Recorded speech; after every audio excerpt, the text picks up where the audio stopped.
بسم اللہ الرحمن الرحیم۔ آج ہم پڑھیں گے سورۃ البقرہ کا رکوع نمبر 22 آیت نمبر 177 سے لے کر 182 تک۔ بسم اللہ الرحمن الرحیم۔ لیس البر، نیکی بس یہی نہیں، ان تولو کہ تم پھیر لو، وجوہکم اپنے رخ کو، قبل المشرقی مشرق کی طرف، والمغربی اور مغرب کی طرف، ولکن البر بلکہ نیکی تو یہ ہے کہ من آمنا کہ جو کوئی ایمان لائے باللہ اللہ پر، والیوم الآخر اور یوم آخرت پر، والملائکتی اور فرشتوں پر، والکتابی اور کتاب پر، والنبیین اور سب نبیوں پر، وآت المال علی حبہ اور دے اپنا مال اللہ کی محبت میں، ذوی القربا رشتہ داروں کو، والیتامی اور یتیموں کو، والمساکین اور مسکینوں کو، وابن السبیل اور مسافروں کو، والسائلین اور مانگنے والوں کو، وفی الرقاب اور غلام آزاد کرنے میں، واقام الصلاۃ اور صحیح ادا کرے نماز کو، وآت الزکاۃ اور دیا کرے زکوٰۃ، والموفون اور جو پورا کرنے والے ہیں، بعہدہم اپنے وعدوں کو، اذا عہدوا جب وہ کسی سے وعدہ کرتے ہیں،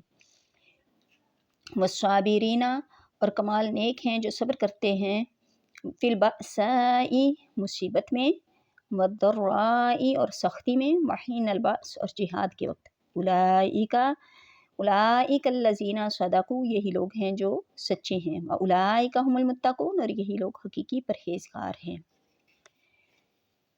لیس البر ان تولوا وجوہکم، نیکی بس یہی نہیں کہ تم پھیر لو اپنے رخ کو، قبل المشرقی والمغرب مشرق کی طرف یا مغرب کی طرف۔ ہر دین میں بعض ظاہری اعمال ہوتے ہیں اور بعض حقیقی مقاصد، کیونکہ ان ظاہری اعمال سے انسان دین کے حقیقی مقاصد تک آسانی سے پہنچ سکتا ہے۔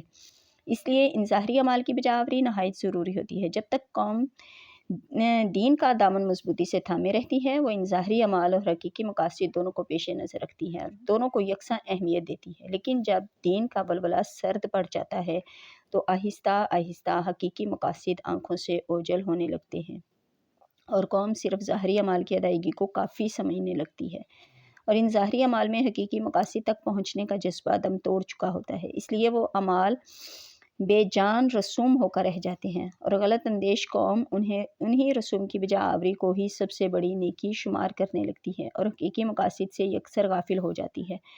مثلاً نماز اور روزہ اسلام کی بنیادی عبادات میں سے ہیں، لیکن حضور رحمۃ للعالمین صلی اللہ علیہ وسلم نے نماز کے متعلق ارشاد فرمایا کہ جو نمازی کو بدکاری سے باز نہ رکھ سکے تو وہ نماز اسے خدا سے اور زیادہ دور کر دے گی۔ روزہ کے متعلق ارشاد فرمایا کہ روزے دار اگر جھوٹ بولنے اور اس پر عمل کرنے سے باز نہ آئے تو اللہ کو اس کے بھوکا پیاسا رہنے کی کوئی ضرورت نہیں۔ اس آیت کریمہ میں اسی حقیقت کو کھول کر بیان فرمایا گیا ہے تاکہ امت مسلمہ پہلی امتوں کی طرح چند ظاہری اعمال پر ہی قانع نہ ہو جائے اور نیکی اور طاعت کو انہی میں منحصر نہ سمجھ بیٹھے۔ صاحب تفسیر مظہری لکھتے ہیں کہ لیس البر کا یہ مطلب ہرگز نہیں کہ مقررہ سمت کی طرف منہ کرنا نیکی اور طاعت ہے ہی نہیں، بلکہ اس کا مطلب یہ ہے کہ نیکی صرف اسی میں منحصر نہیں، یہ بھی نیکی ہے کہ اس کے علاوہ اور بھی نیکی اور اطاعت کے کام ہیں جو حقیقی مقاصد ہیں اور تمہاری توجہ کے زیادہ مستحق ہیں۔ ولیکن البر اور نیکی کا کمال تو یہ ہے کہ من آمنا باللہ کہ جو کوئی شخص ایمان لائے اللہ پر، والیوم الآخری اور یوم آخرت پر، والملائکتی اور فرشتوں پر، والکتابی والنبیین اور کتاب پر اور سب نبیوں پر، وآت المال علی حبہ ذوی القربا والیتامی والمساکین وابن السبیل والسائلین وفی الرقاب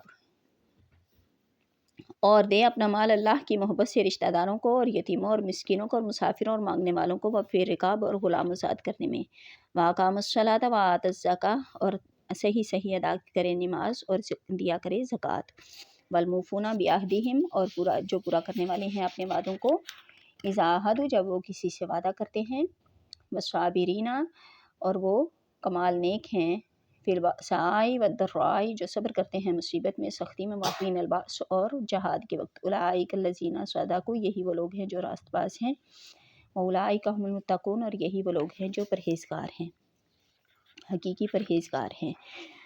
اب سابقہ غلط فہمیوں کو دور کرنے کے بعد بڑی وضاحت اور خاص ترتیب سے اسلام کے جملہ حقیقی مقاصد بیان فرمائے جا رہے ہیں۔ اسلام کی ساری تعلیم ان 4 عنوانوں کے نیچے درج کی جا سکتی ہے۔ نمبر 1 عقائد، نمبر 2 معاملات، نمبر 3 عبادات، نمبر 3 اخلاق۔ من آمنہ سے لے کر والنبیین تک عقائد اسلامیہ کا ذکر آیا، یعنی من آمنہ باللہ کہ جو کوئی شخص ایمان لائے اللہ پر، من آمنہ باللہ والیوم الآخر والملائکۃ والکتاب والنبیین کہ جو کوئی شخص ایمان لائے اللہ پر، روز قیامت پر اور فرشتوں پر اور کتاب پر اور سب نبیوں پر، یہاں تک عقائد ہیں۔ اور وآت المال علی حبہ ذوی القربى والیتامى والمساکین وابن السبیل، یہاں سے آت المال وفی الرقاب تک معاملات کا بیان ہے۔ اقام الصلاۃ وآت الزکوٰۃ سے اسلامی نظام عبادات کے 2 اہم ترین رکن نماز و زکوٰۃ بتائے گئے۔ اس کے بعد اسلام جس ضابطۂ اخلاق کی پابندی کا اپنے ماننے والوں کو حکم دیتا ہے، اس کی وضاحت کر دی گئی۔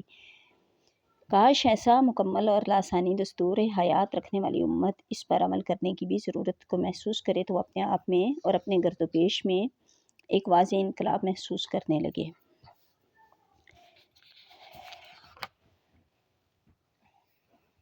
والصابرین فی البأساء والضراء وحین البأس، اور کمال نیک ہیں جو صبر کرتے ہیں مصیبت میں اور سختی میں اور جہاد کے وقت۔ اولئک الذین صدقوا، یہی وہ لوگ ہیں جو سچے ہیں، واولئک هم المتقون، اور یہی لوگ حقیقی پرہیزگار ہیں۔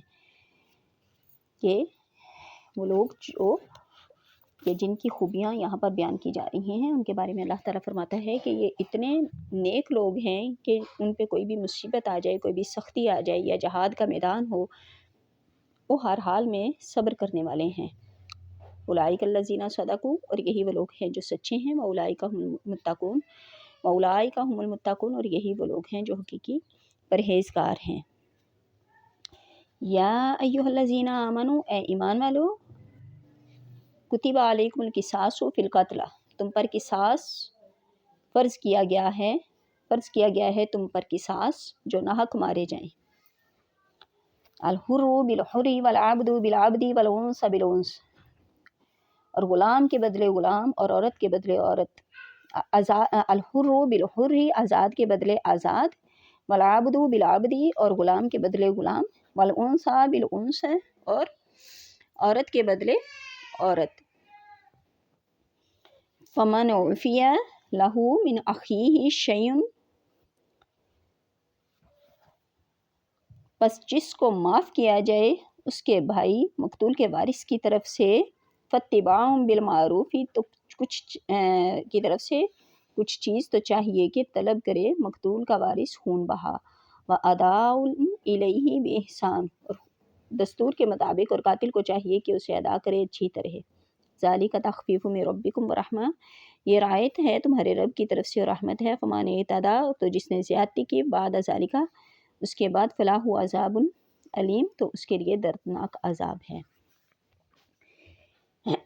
اسلام سے پہلے عرب میں دستور تھا کہ اگر طاقتور قبیلے کا کوئی شخص قتل کر دیا جاتا تو وہ صرف قاتل کے قتل پر اکتفا نہ کرتے، بلکہ قاتل کے قبیلہ کے 10 20 آدمی قتل کرنا اپنا حق سمجھتے۔ اگر کسی آزاد کو غلام قتل کر دیتا تو غلام کے بدلے غیر قاتل آزاد کا سر قلم کیا جاتا۔ اگر عورت قتل کرتی تو مرد قتل کیا جاتا۔ اسی ظالمانہ اور غیر اسلامی دستور پر صدیوں عمل ہوتا رہا۔ عرب اپنی نسلی نخوت اور قبائلی برتری کی تسکین بے گناہوں کا خون بہا کر کرتے رہے۔ قرآن کریم نے اس دستور کو یک قلم منسوخ کر دیا اور حکم دیا کہ مقتول کا قاتل ہی قصاص میں قتل کیا جائے گا، خواہ وہ مرد ہو یا عورت، آزاد ہو یا غلام۔ یہ رواج صرف عرب میں ہی نہ تھا بلکہ دوسری قوموں میں بھی تھا، بلکہ آج تک یورپ کی حکمران قومیں بھی اس پر عمل پیرا رہی ہیں۔ جنوبی افریقہ کے حبشی، آسٹریلیا کے اصلی باشندے اور امریکہ کے ریڈ انڈین آج بھی اس پر شاہد ہیں۔ یہ فخر اسلام کو ہی حاصل ہے کہ اس نے جھوٹے امتیازات کے بت مدت ہوئی پاش کر دیے اور انسانی مساوات کا صرف قانون ہی پیش نہیں کیا بلکہ عمل کر کے بھی دکھایا۔ قانون قصاص میں ایک اور اہم تبدیلی کی جا رہی ہے کہ فمن عفی لہ من اخیہ شیء، کہ پس جس کو معاف کیا جائے اس کے بھائی مقتول کے وارث کی طرف سے کچھ چیز، فاتباع بالمعروف، تو طلب کرے مقتول کا وارث خون بہا دستور کے مطابق۔ قانون قصاص میں ایک اور اہم تبدیلی کی جا رہی ہے، وہ یہ کہ اگر مقتول کے وارث قاتل سے صلح کرنا چاہیں تو وہ خون بہا لے کر صلح کر سکتے ہیں۔ آج کل کے قانون میں قتل کا جرم صلح کے قابل نہیں، جس سے بہت خرابیاں پیدا ہوتی ہیں۔ اسلام نے ان خرابیوں کا احساس کرتے ہوئے صلح کی اجازت دے دی۔ من اخیہ کا لفظ بڑی شان رکھتا ہے ایسی حالت میں جبکہ قاتل قتل کا ارتکاب کر چکا ہے، محبت، پیار، رحم اور شفقت کے تمام رشتے ٹوٹ چکے ہیں، عداوت اور انتقام کی آگ بھڑکنے لگی ہے۔ قرآن مقتول کے غضبناک وارثوں کو یاد دلاتا ہے کہ قاتل مجرم ہے، قصوروار ہے اور تمہارا غصہ بے جا بھی نہیں، تاہم تمہارا اسلامی بھائی تو ہے، اگر بخش دو، معاف کر دو تو کوئی بڑی بات نہیں۔ مقصد یہ ہے کہ ٹوٹے ہوئے دل پھر جڑ جائیں اور اسلامی معاشرے کے دامن میں جو چاک پڑ گیا ہے اسے پھر سے سی دیا جائے۔ اللہ تعالیٰ کی پاک کلام کی یہی لطافتیں تھیں جنہوں نے عرب کے سرکشوں کو مطیع بنا دیا تھا۔ وَآدَاءٌ إِلَيْهِ بِإِحْسَان، اور قاتل کو چاہیے کہ اسے ادا کرے اچھی طرح۔ مقتول کے وارثوں کو نصیحت کی جا رہی ہے کہ جس بھائی پر تم نے اتنا احسان کیا اب اس سے خون بہا اس احسن طریقے سے طلب کرو کہ اسے تکلیف نہ ہو، اور قاتل کو ہدایت فرمائی کہ وہ احسان فراموش نہ بنے بلکہ خوشی خوشی جلدی جلدی خون بہا ادا کر دے۔ ذالک تخفیف من ربکم ورحمہ، یہ رعایت ہے تمہارے رب کی طرف سے اور رحمت ہے۔ فمن اعتدی، تو جس نے زیادتی کی، بعد ذالک، اس کے بعد، فلہ عذاب علیم، تو اس کے لیے دردناک عذاب ہے۔ قتل کی سزا قتل ہی تو مقرر نہیں فرمائی بلکہ خون بہا ادا کرنے کی بھی گنجائش رکھی، یہ محض تمہارے رب کا تم پر احسان ہے۔ تصفیہ کے بعد بھی جو زیادتی کرے، قاتل ہو یا مقتول کے رشتہ دار، اسے دردناک سزا دی جائے گی۔ ہر ایک کو قانون کا احترام اور اس کی پابندی کرنا چاہیے، اسی لیے شریعت اسلامیہ نے قصاص لینے، حدود قائم کرنے اور تعزیرات لگانے کا حق افراد کو نہیں دیا بلکہ صرف حکومت وقت کو دیا ہے، کیونکہ عدل و انصاف قائم رکھنے کی صرف یہی صورت ہے۔ اگر افراد کو یہ حق مل جائے تو وہ افراتفری پیدا ہو کہ اللہ کی امان۔ وَلَکُمْ فِی الْقِصَاصِ، اور تمہارے لیے قصاص میں حیات زندگی ہے، یا اولی الالباب، اے عقل مندو۔ اس آیت کریمہ میں قانون قصاص کی علت اور حکمت بیان کی جا رہی ہے۔ وَلَکُمْ فِی الْقِصَاصِ حَیَاتٌ یا اولی الالباب لَعَلَّکُمْ تَتَّقُونَ، اور تمہارے لیے قصاص میں زندگی ہے عقل مندو تاکہ تم پرہیز کرنے لگو۔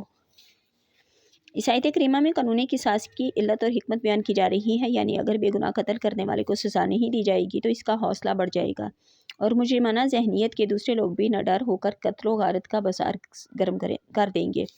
لیکن اگر قاتل کو اس کے جرم کے بدلے قتل کر دیا گیا تو دوسرے مجرم بھی اپنے بھیانک انجام دے کر باز آ جائیں گے۔ اسی طرح ایک قاتل کے قتل کرنے سے بے شمار جانیں قتل و غارت سے بچ جائیں گی۔ آج بعض ملکوں میں قتل کی سزا منسوخ کر دی گئی ہے۔ وہ کہتے ہیں کہ یہ سزا ظالمانہ اور بہیمانہ ہے۔ مقتول کا تو قتل ہو چکا، اب اس کے عوض ایک دوسرے آدمی کو تختہ دار پر لٹکا دینا بے رحمی نہیں تو اور کیا ہے۔ آپ خوفناک حقائق کو دلکش عبارتوں سے حسین تو بنا سکتے ہیں، لیکن نہ آپ ان کی حقیقت کو بدل سکتے ہیں اور نہ ہی ان کے برے نتائج کو روپذیر ہونے سے روک سکتے ہیں۔ جس ملک کے قانون کی آنکھیں ظالم قاتل کے گلے میں پھانسی کا پھندا دے کر پرنم ہو جائیں، وہاں مظلوم و بے کس کا خدا ہی حافظ۔ وہ اپنی آغوش میں ایسے مجرموں کو ناز و نام سے پال رہا ہے جو اس کے چمنستان کے شگفتہ پھولوں کو مسل کر رکھ دیں گے۔ وہ دین جو دین فطرت ہے، جو ہر قیمت پر عدل و انصاف کا ترازو برابر رکھنے کا مدعی ہے، اس سے ایسی بے جا بلکہ نازیبا ناز برداری کی توقع عبث ہے۔ کتبہ علیکم اذا حضر احدکم الموت، فرض کیا گیا ہے تم پر کہ جب قریب آ جائے تم میں سے کسی کی موت، ان ترکا خیرا، تو بشرط یہ کہ چھوڑے کچھ مال، للوصیۃ للوالدین والاقربین، یہ کہ وصیت کرے اپنے ماں باپ کے لیے اور قریبی رشتہ داروں کے لیے، بالمعروف، انصاف کے ساتھ، حقا علی المتقین، یہ ایسا کرنا ضروری ہے پرہیزگاروں پر۔ ان آیات کریمہ سے عرب کے ایک اور جاہلانہ رواج میں اصلاح فرمائی۔ اہل عرب کا یہ دستور تھا کہ مرتے وقت اپنے مال کی وصیت ایسے لوگوں کے نام کر جاتے جن سے ان کا دور کا بھی واسطہ نہ ہوتا، اور اپنے نظام باطل میں اسے سخاوت سے تعبیر کرتے، اور اگر کوئی وصیت کیے بغیر مر جاتا تو وراثت صرف اولاد اور بیوی میں بٹ جاتی۔ والدین اور دوسرے رشتہ دار بالکل محروم رہ جاتے ہیں۔ یہ دونوں صورتیں کیونکہ ظلم صریح تھیں، اس لیے قرآن حکیم نے اس کی اصلاح فرما دی، لیکن یکلخت سارے سابقہ نظام کو درہم برہم نہیں کیا، بلکہ آہستہ آہستہ اصلاح فرمائی تاکہ طبیعتوں میں بے چینی بھی پیدا نہ ہو اور اصلاح کا مقصد بھی پورا ہو جائے۔ اس لیے اس سے پہلے کہ وراثت کی تقسیم کا منظم اور مکمل قانون نافذ کیا جاتا، ان آیات میں وصیت کا حکم دیا گیا اور یہ کہا گیا کہ اپنے والدین اور قریبی رشتہ داروں کے لیے وصیت کریں اور ہر ایک کو اس کے حق کے مطابق حصہ دے دیں۔ لیکن اتنے اہم کام کو عوام کی مرضی اور صرف ان کے رحم و کرم پر چھوڑا نہیں جا سکتا تھا، اس لیے کچھ مدت کے بعد سورۃ النساء میں وراثت کے احکام بالتفصیل بیان فرما دیے۔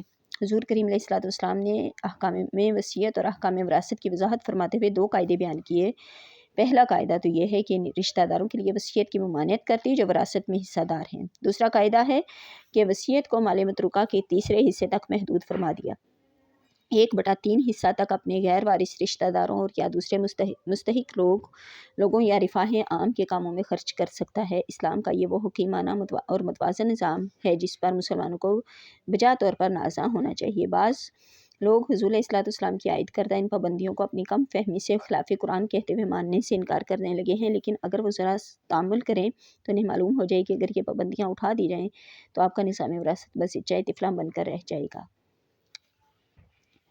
فمن بدلہ بعد ما سمعہ، پھر جو بدل ڈالے اس وصیت کو سن لینے کے بعد، فإنما اسمہ، تو اس کا گناہ انہی پر ہے، علی الذین، اس کا گناہ انہی بدلنے والوں پر ہوگا، یبدلونہ، کہ جنہوں نے اسے بدل ڈالا۔ ان اللہ سمیع علیم، بے شک اللہ سب کچھ سننے والا جاننے والا ہے۔